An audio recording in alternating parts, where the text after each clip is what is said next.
Assalamualaikum warahmatullahi wabarakatuh. Halo semuanya, perkenalkan nama saya Indah Aryani dengan NIM 181101557. Pada kesempatan kali ini saya akan mereview dua jurnal. Untuk jurnal yang pertama dengan judul Konsumsi dan Distribusi Garam Beriodium di Desa Subamia, Kabupaten Tabanan tahun 2014. Pendahuluan jurnal. Rendahnya status gizi masyarakat masih banyak dialami oleh beberapa negara berkembang, termasuk Indonesia. Gangguan akibat kekurangan iodium atau yang kita kenal dengan GAKI merupakan satu dari beberapa masalah yang serius yang dihadapi pemerintah Indonesia. Upaya penanggulangan GAKI telah dilakukan secara nasional melalui upaya jangka pendek dan jangka panjang. Namun dalam pelaksanaannya masih ada kendala yang ditemukan, yaitu tentang konsumsi garam beriodium oleh masyarakat.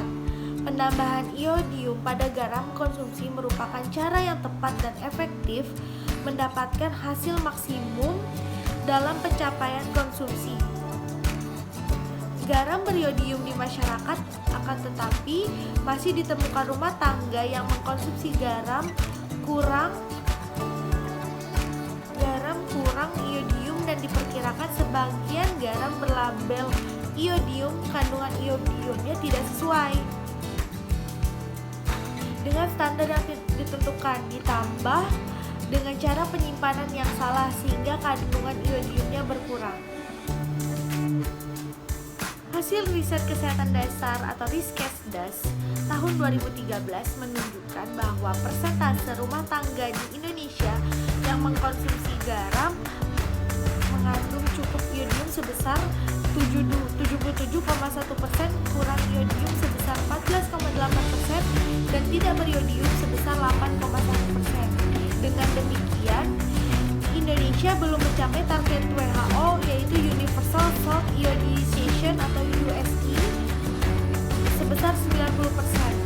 Dalam Riskesdas tahun 2013, persentase rumah tangga mengkonsumsi garam iodium dikelompokkan menjadi 3 kategori, yaitu konsumsi cukup iodium, kurang iodium, dan tidak mengandung iodium. Dilihat dari kategori konsumsi garam cukup iodium, Provinsi Kepulauan Bangka Belitung menempati peringkat pertama atau tertinggi, yaitu 98,8%, dan provinsi terendah adalah Provinsi Aceh sebesar 45,7%. Jika dilihat dari kategori konsumsi garam tidak beriodium, Provinsi Bali menempati peringkat teratas, yaitu 30,1%, dan peringkat terbawah adalah Kepulauan Bangka Belitung sebanyak 0,3%.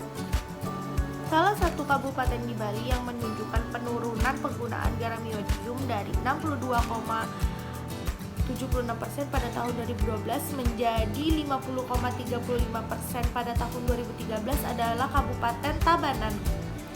Proporsi konsumsi garam iodium paling rendah dijumpai di wilayah Puskesmas Kediri 2, yaitu 11,5%. Kedua paling rendah dijumpai di wilayah Puskesmas Tabanan 2 dengan persentase sebesar 18,5%. Hasil survei awal dengan melakukan tes iodium di Desa Subamia dijumpai bahwa dari 20 sampel garam yang dites, hanya 5 sampel yang berwarna biru keunguan dan 15 sampel masih berwarna putih atau tanpa iodium. Dilihat dari letak geografis, Desa Subamia berada dekat pusat kota, sehingga berdasarkan jarak tempuh tidak akan kesulitan untuk mengakses garam beriodium. Namun masyarakat masih banyak yang tidak mengkonsumsi garam iodium. Penelitian ini bertujuan untuk mengetahui secara mendalam tentang konsumsi dan distribusi garam beriodium serta keterlibatan petugas gizi, kepala desa dan kalian adat, petugas dinas perindustrian dan perdagangan Kabupaten Tabanan serta pedagang garam. Penelitian ini dilakukan di Desa Subamia, Kabupaten Tabanan. Metode yang digunakan dalam jurnal ini adalah metode penelitian kualitatif dengan 2 metode, yaitu yang pertama focus group discussion atau FGD pada 6 orang ibu rumah tangga yang aktif dan 6 orang ibu rumah tangga yang tidak aktif sebagai kader PKK. Wawancara mendalam dilakukan pada 2 orang petugas gizi, 2 orang tokoh masyarakat, satu orang petugas Dinas Perindustrian dan Perdagangan Kabupaten Tabanan serta satu orang pedagang garam. Analisa data dilakukan secara tematik.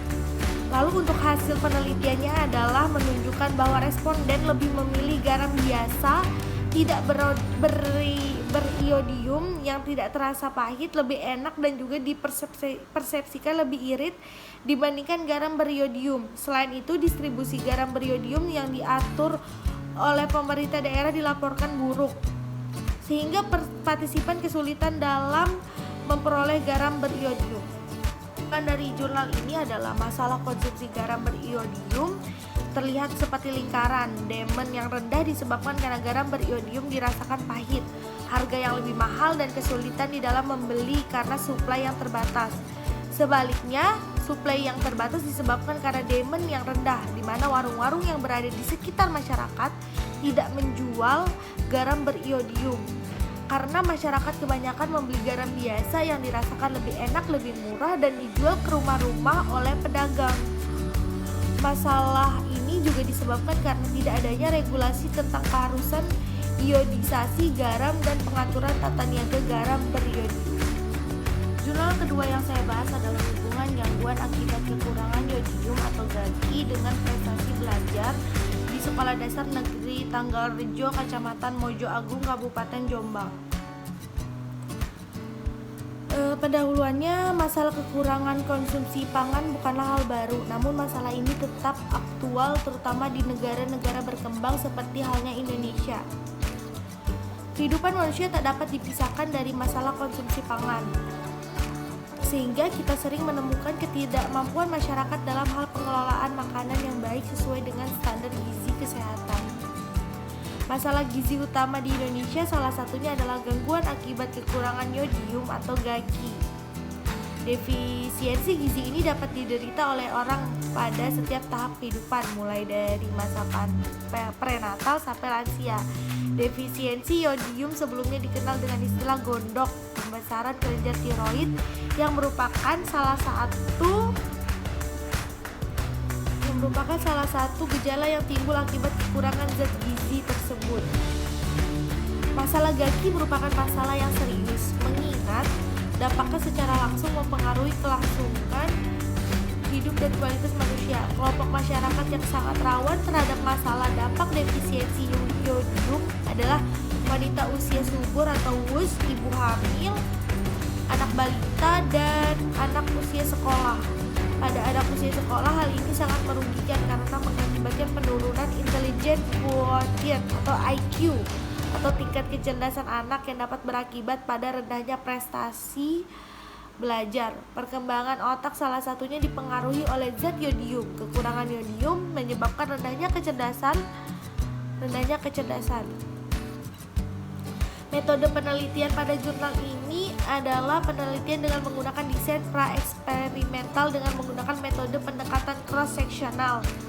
Populasinya sebanyak 54 orang. Sampling yang digunakan adalah total sampling dengan sampel sebanyak 54 orang. Variabelnya independen GAGI dan variabel dependennya prestasi belajar. Pengambilan data menggunakan inspeksi dan palpasi kelenjar tiroid dan observasi. Data diolah dengan editing, coding, scoring, tabulating. Uji statistik yang digunakan adalah Spearman Rank.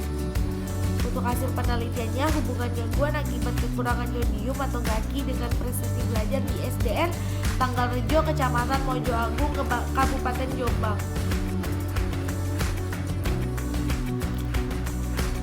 Untuk kesimpulannya, berdasarkan hasil penelitian hubungan gangguan akibat kekurangan yodium atau GAGI dengan prestasi belajar di SD Negeri Tanggalrejo, Kecamatan Mojo Agung, Kabupaten Jombang, dengan disimpulkan bahwa sebagian besar responden dengan GAGI derajat 0 di kelas 3 SDN Tanggalrejo, Kecamatan Mojo Agung, Kabupaten Jombang, sebagian besar responden mendapatkan prestasi belajar yang kurang di kelas 3 SD Negeri Tanggalrejo, Kecamatan Mojo Agung, Kabupaten Jombang. Ada hubungan antara anak yang mengalami GAGI dengan prestasi belajar di SD Negeri Tanggalrejo, Kecamatan Mojo Agung, Kabupaten Jombang.